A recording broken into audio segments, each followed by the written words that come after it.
Hey, Chef Dan here, and with springtime coming shortly, I thought it'd be really fun to do some fresh veggies, healthy start to the springtime, and we're gonna use Miele because Miele has a lot of options in their lineup. So we're gonna use Miele Induction top, we're gonna use the Miele steam oven to steam the veggies, and then we're going to use the Miele steam oven again, but this time to roast them. So we're gonna saute them on their induction top, steam them in the oven, and then roast them in the same oven. Follow along, it's gonna be a blast. First up, the Miele steam oven. I'm using 100% steam at 212 degrees for about 8 minutes. Miele will actually convect the steam around the steam oven, and it's perfect for spring vegetables. It's gonna lock in nutrients, keep the colors vibrant, and deliver perfectly tender results every time.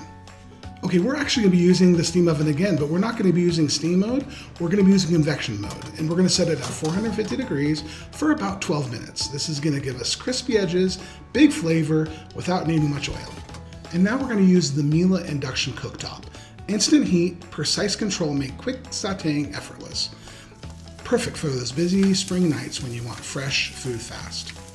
All right, so there you have it. 3 different ways to cook a vegetable medley with Miele appliances. We have the steam oven, we have our induction where we sauteed it, and finally we had in our oven where we use convection bake at a really high temperature, got really nice color. Thanks so much for joining us. Have a great day.